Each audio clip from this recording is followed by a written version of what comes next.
Socio economic educational political caste సర్వేకి సంబంధించి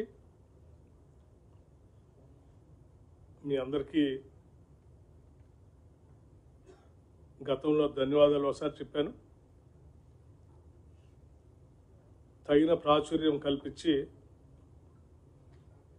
దాంట్లో పెద్ద ఎత్తున వాళ్ళు పాల్గొనటానికి, ప్రజలందరూ పాల్గొనటానికి మీ ప్రయత్నం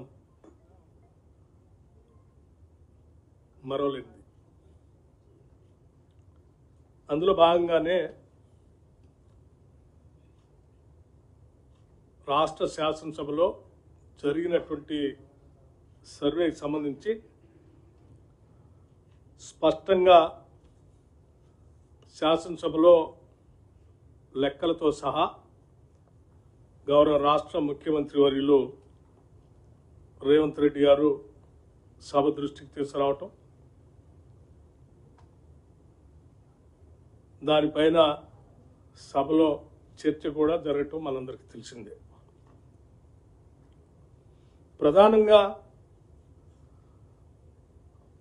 ఆ చర్చ సందర్భంగా సభలో ఉన్నటువంటి అనేక రాజకీయ పార్టీలు కానీ, రాష్ట్రంలో ఉన్నటువంటి కొన్ని బీసీ సంఘాలు కానీ విరివిగా పాల్గొని కొన్ని సలహాలు, సూచనలు కూడా చేశారు. రాష్ట్ర ప్రభుత్వం చేసినటువంటి ఈ సర్వే చాలా సైంటిఫిక్గా, సహేతుకంగా చేసి లెక్కలతో సహా, అంటే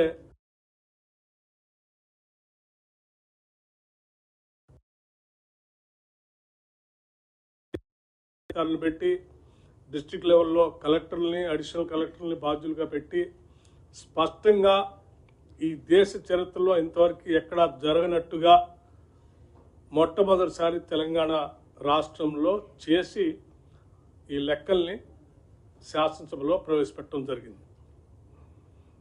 ఆ లెక్కలు చెప్పినప్పుడు కూడా అందులో చాలా స్పష్టంగా చెప్పాం. 3.1% రాష్ట్రంలో percentage of house holds not surveyed 3.1% అని చాలా స్పష్టంగా లెక్కలతో సహా చెప్పాం. దీనికి కారణాలు కూడా చెప్పాం.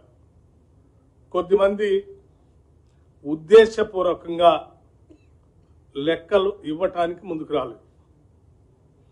సరే, కొద్దిమంది ఇంటికి తాళాలు వేసి వెళ్ళటం,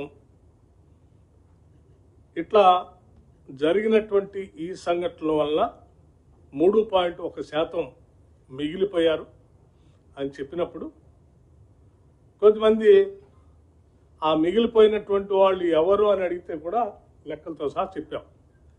కేసీఆర్ గారు లాంటి వాళ్ళు, కేటీఆర్ గారు లాంటి వాళ్ళు, పల్లా రాజేశ్వర రెడ్డి గారు లాంటి వాళ్ళు కొద్దిమంది ఉద్దేశపూర్వకంగానే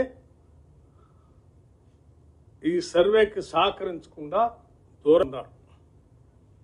అయినప్పటికీ లెక్కలన్నింటినీ సభలో పెట్టిన తర్వాత అటువంటి వారే గట్టిగా మాట్లాడి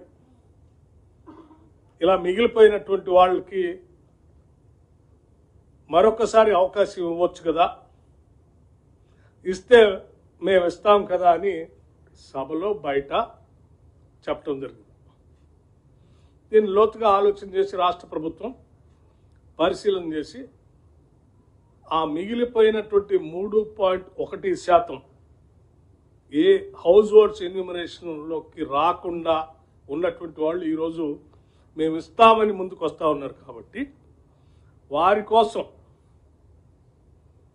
రాష్ట్ర ప్రభుత్వం మరొక్కసారి ఎన్యూమరేషన్ చేపించుకోవటానికి ఈ లెఫ్ట్ ఓవర్ ఫ్యామిలీస్కి ఫిబ్రవరి 16వ తారీఖు నుంచి 28వ తారీఖు వరకు ఒక అవకాశం ఇవ్వాలని చెప్పి నిర్ణయం చేసింది. ఇలా లెఫ్ట్ ఓవర్ మిగిలిపోయినటువంటి వాళ్ళు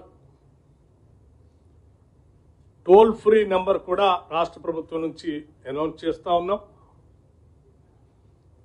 మండల వారీగా డివిజన్ వారీగా గతంలో ఏ రకంగా అయితే ఎన్యూమరేషన్ చేశామో ఆయా మండలాల్లో ఆ మండల్ డెవలప్మెంట్ అధికారి దగ్గర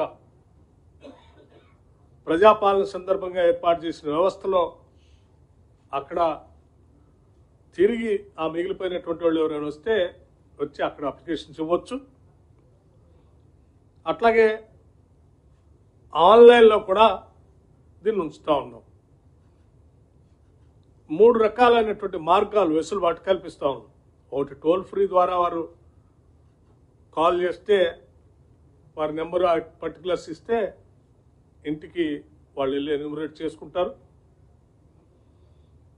వారికే వారు ఆయా మండలంలో ఉన్నటువంటి మండల కార్యాలయానికి వెళ్తే ఆ కార్యాలయంలో ప్రజావాణికి సంబంధించి ప్రజాపాలనకు సంబంధించినటువంటి అధికారిని ఇప్పటికే అక్కడ నియమించి ఉంచాం. అక్కడ కూడా చేసుకోవచ్చు. అట్లాగే ఆన్లైన్లో కూడా అప్లికేషన్ పెడతా ఉన్నాం, అది కూడా వాడుకోవచ్చు. ఇది సంపూర్ణంగా ఎప్పటికైనా విజ్ఞప్తి చేస్తూ ఉన్నాం. కేసీఆర్ గారికి, కేటీఆర్ గారికి, ఇలా మిగిలిపోయినటువంటి వాళ్ళు ఎవరికైనా మరొక్కసారి అవకాశం ఇస్తా ఉన్నాం. మీరు ఈ రాష్ట్ర జనాభా లెక్కల్లో వచ్చేటట్టుగా చూసుకోండి. ఈ రాష్ట్ర జనాభా లెక్కల్లోకి మీ అందరిని రావాల్సిందిగా విజ్ఞప్తి చేస్తూ ఉన్నాం. మరొకసారి అవకాశం ఇస్తున్నాం. లెక్కల్లోకి వచ్చి జనజీవన స్రవంతిలో కలిస్తే మంచిదని కూడా చెప్తా ఉన్నాం. దీన్ని సద్వినియోగం పరచుకోవాల్సిందిగా మిస్ అయినటువంటి వాళ్ళు, లేకపోతే ఎక్కడైనా మీ ఇళ్ళకి తాళాలు వేసి మీరు చేసుకోలేదు అనుకున్నటువంటి వాళ్ళు ఎవరైనా ఉంటే తిరిగి వచ్చి చేసుకోవాల్సిందిగా మీ అందరి ద్వారా వారందరికీ విజ్ఞప్తి చేస్తూ ఉన్నాం.